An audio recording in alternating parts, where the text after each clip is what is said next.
Hello বন্ধুরা, যদি নিজের স্মার্টফোন দিয়ে ভালো কোয়ালিটির ফটোগ্রাফি করতে চান তাহলে এই গুগল ক্যামেরাটা অবশ্যই আপনাকে ইউজ করতে হবে এবং এই গুগল ক্যামেরাতে আপনি খুবই ভালো কোয়ালিটির কালার গ্রেডিং ফটোগ্রাফি করতে পারবেন এবং এই যে ফটোগ্রাফিটা আসবে না একদম বেস্ট কোয়ালিটি থেকে বের হয়ে আসবে। তো এগুলো মানে খুবই একটা special Google camera and I think এই গুগল ক্যামেরার মতন কোনো একটা গুগল ক্যামেরা আমি আজ পর্যন্ত দেখতে পাইনি এবং এটাতে আপনি লাইক অপশন এনেবল করে না খুবই হাই লেভেল কোয়ালিটির ফটোগ্রাফি করতে পারবেন। তো এটা খুবই ইজি আপনার স্মার্টফোনে সাপোর্ট করানোর জন্য। যে রিকোয়ারমেন্টটা হতে হবে অ্যান্ড্রয়েড 11 আপডেট হলেই চলবে এবং সাথেই আপনার ডিভাইসটা খুবই একটা ইম্পর্টেন্ট জিনিস যেটা হলো ক্যামেরা টু এপিআই। যদি আপনার ডিভাইসে ক্যামেরা টু এপিআই সাপোর্ট না থাকে তাহলে এই গুগল ক্যামেরাটা আপনার ডিভাইসে ওয়ার্ক করবে না। তো অবশ্যই আপনি একবার চেক করে নেবেন আপনার স্মার্টফোনে ক্যামেরা টু এপিআই সাপোর্ট করে কি করে না এবং চেক কীভাবে করবেন। তো আপনাকে যে কোনো একটা গুগল ক্যামেরা আপনার স্মার্টফোনে ডাউনলোড করে চেক করতে পারবেন। যদি সেটা ব্ল্যাক স্ক্রিন দেখায় বা মতলব অ্যাপ ওপেনই হচ্ছে না, ইনস্টলই হচ্ছে না, তার মানে আপনার ডিভাইসটা ক্যামেরা টু এপিআই সাপোর্ট করে না।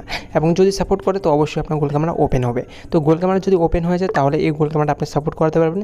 সেটাতে আপনি 4K 60 FPS পর্যন্ত ভিডিও রেকর্ডিংও করতে পারবেন এবং ফটোগ্রাফিতে যে কালার গ্রেডিং পর্যন্ত বের করতে পারবেন। তো এটা স্পেশাল গুগল ক্যামেরা যেটা বিএসজি তরফ থেকে LMC থেকে আসে R13, খুবই একটা স্পেশাল গুগল ক্যামেরা। সেটা হলো 8.4 R13। তো একদম এটা ইনস্টল করে নেবেন, আপনাকে ডিসক্রিপশনে আপনি লিঙ্ক পেয়ে যাবেন। তো সেটাকে ক্লিক করে আপনি ডাউনলোড করতে পারবেন এবং ভাইয়ের চ্যানেলটাকে যদি সাবস্ক্রাইব না করে থাকেন তো অবশ্যই চ্যানেলটাকে সাবস্ক্রাইব করে দেবেন। সাথে সাথে বেল আইকনটাকে একটা ক্লিক করে দেবেন এবং ভিডিও একটা লাইক করবেন।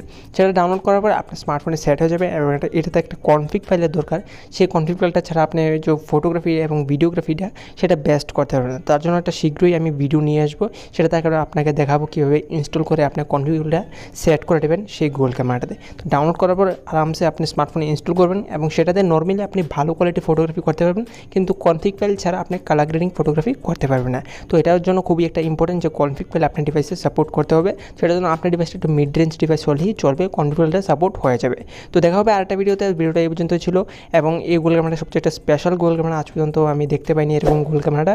সেটা দিয়ে আপনি হাই কোয়ালিটির ফটো এবং ভিডিওগ্রাফি আরামসে বের করতে পারবেন। তো দেখা হচ্ছে আরেকটা ভিডিওতে, ততক্ষণের জন্য বাই।